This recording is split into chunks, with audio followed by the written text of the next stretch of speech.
Hello, I hope you're doing so well.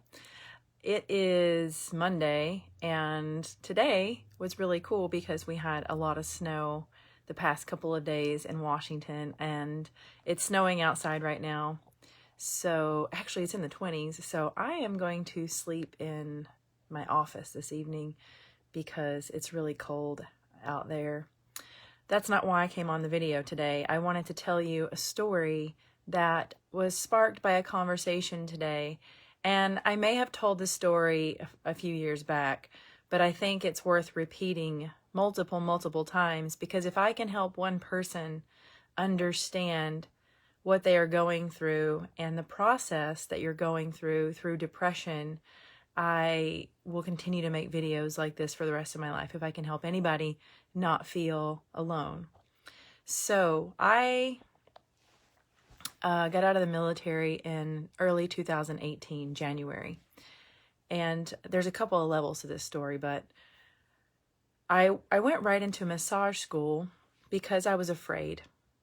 I didn't believe in myself. I didn't believe in my ability to create a life because I had been programmed to depend on the paycheck and the structure of someone else telling me what to do. So thinking about having freedom it sounded really good up until the day that you walk out the door. Or for me, it was the day I walked off the ship and I'm like, oh my gosh, I have freedom. Now what? We all think that we want this massive amount of freedom, but if you give someone a massive amount of freedom, it can be quite overwhelming because we've been so controlled and so structured for all of our lives, not just people in the military, but if you work a regular job and you went to college, you've been in a structure system for so long. So when I got out, I felt completely lost.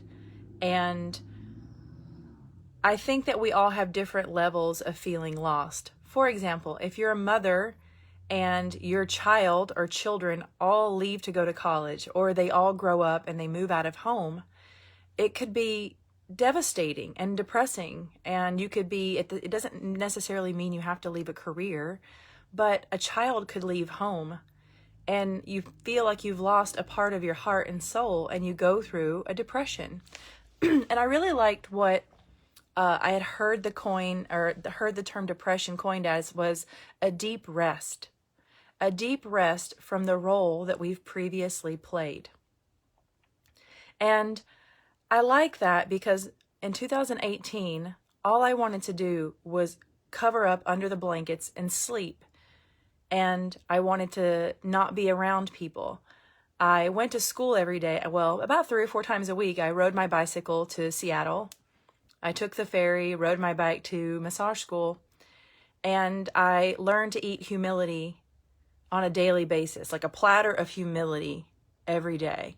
Because in the military, my ego had gotten really big because I was a high-ranking person, whoop-de-doo, and people called me senior chief, and people did things for me, and I could ask for anything, and people would make it happen. Well, when I went to massage school, no one gave a shit. It was the best piece of pie I could eat. It's the humble pie. And I really liked eating humble pie because it helped me get over the thought that I was some sort of important thing or person. I really wanted to have that experience because I wanted to start from a clean slate. So not only was I eating humble pie at massage school every day and failing tests, and no one was going to get me out of my problem. So like in the military, if I needed a little assistance or needed some help, I could easily ask someone, help me out, I don't know what I'm doing. And people actually care to help you out. But in the real world, no one really cared. And I had to grow up at the age of 38. So that was humbling.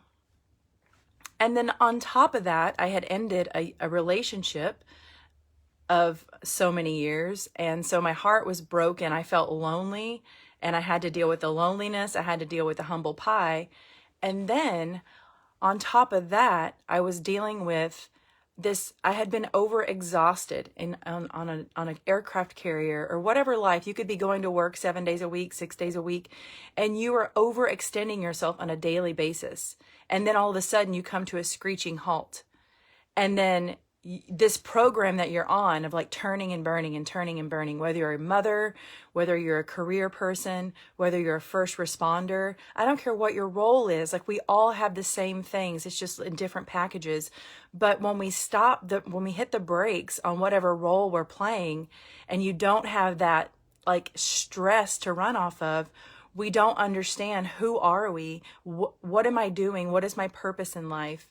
So we can really get to this place of feeling extremely lost. We can grieve our former identity. We can grieve the loss of the loved ones. Even if they're alive, they might not be with you, or you can grieve that old life that you know you're going to have to lay to rest, whether it's being a caregiver or a specific place in life. And I just wanted to lay in bed and sleep that whole year. And I felt really guilty. I felt really lazy. I felt really unworthy a lot of that time. But it was definitely necessary that I went through that period of time, and I'll tell you why. Because we have been trained to live for external validation, either from a job or from society.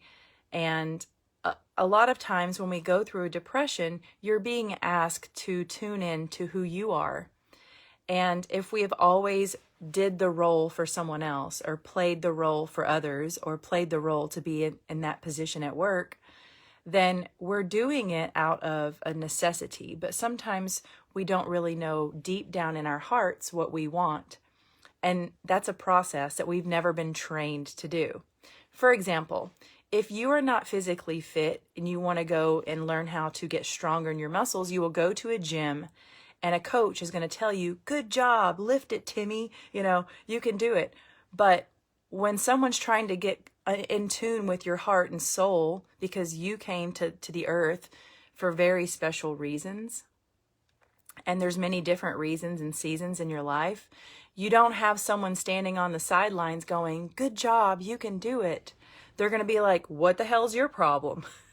If you're not doing everything that you had been doing in your life, if you're taking a break from being the yes person and you're having boundaries, and all of a sudden you don't want to hang out with people, people are going to be really taken back by your newfound boundaries and your newfound way of living. And I've always been the yes person up until I got out of the military, and I had to learn to say no. Learning to say no was like a death in itself. Learning to stand up that you need rest, that you need recovery, that you need to understand yourself better is a process. And we feel like we're letting people down if we're not saying yes, yes, yes, yes to everything. So that was another part of the depression. I'm telling you this because it doesn't last forever. When we let parts of ourselves die, when we let go of challenging times, if we let go of roles and responsibilities, it's hard. It's hard to let go. And this is one big pillar of what we call the yoga practice, is non-attachment, letting go. And to me, letting go is the hardest part of being human. We hang on to relationships, jobs, and friends for far longer than we maybe should, because we feel like we're doing someone a disservice if we let go. But the only thing that's really constant in our lives is change. And if there's something that you're needing to let go of and it's painful, I just want you to know that you're not alone. It took me, well, it's still taking me many, many, many moons to get through this period of time, but there is a better understanding of yourself on the other side of the deep rest that you need. And many days I struggled with trying to get up and out of bed because the pain that I felt in my heart, in my body, was so severe, I thought I'd rather be dead. Those days didn't last forever. And if you are going through that period of time in your life, or you know someone that is, I think the best thing that we can do is try not to judge ourselves and give ourselves, sorry.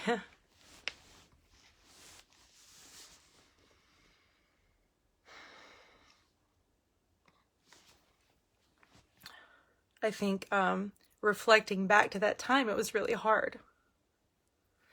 So I think that's why I'm getting emotional, because it's fucking hard. When you actually face yourself, you face everything that you've been pressing down inside, repressing your feelings to keep strong for others, putting a smile on your face for other people so you want to brighten their day, but on the inside, you're crushed. You don't know who you are. You feel exhausted and overwhelmed. It can really take a toll on you. So the depression or the deep rest is really a period of time that your heart and your body and your mind need to heal. I'm sharing this because for some reason, I really feel that someone needed to hear this today, and that could have been me. Maybe I needed to rehear my own story. That's probably the case for most of the times when I tell these stories, but I was talking with a person today, and it really sparked something within me that when we go through things in life, we can choose to just suffer in silence, or we can take that story and use it after we can get on the other side of that, and you can be someone else's help, inspiration, or we can be just that person to have compassion for others. Because when we can learn to forgive ourselves and let ourselves change and grow and evolve and let go, we become more loving to us, then we become more loving to our families, then we can become more loving to the world. And I don't really know what's going on the news right now, because at the end of the day, it really doesn't matter. I really do believe, and I wholeheartedly believe, that the most important thing that's going on in the world is what's going on in your heart, in your body, and your mind. Getting to know yourself is the most valuable thing you'll ever do in your life. And when you give yourself permission to love yourself, forgive yourself, and actually like yourself, it's the best gift you could ever give anyone that you've ever met. Your family, your children, your spouse, your neighbors. And I think that once we can give ourselves permission to heal, and we can give ourselves compassion, only then can we really heal the world. So if we want to see the world be different, if you look out there and you feel overwhelmed, like, oh, the world's going to shit, don't let that overtake you. Don't let yourself be afraid of what's happening in the world, because you can change your world and your reality by allowing yourself to rest, to heal, to grieve, to understand what makes you happy, to understand what no longer makes you happy. And I look forward to seeing you on the other side of the deep rest that you may be needing. Or if someone in your life is going through that process, let's try not to judge when other people are going through the process as well. We all have different chapters at different times. So yeah, if you or someone that you love are going through this time, I just want to tell you from the other side of a recent stint in that, it doesn't last forever.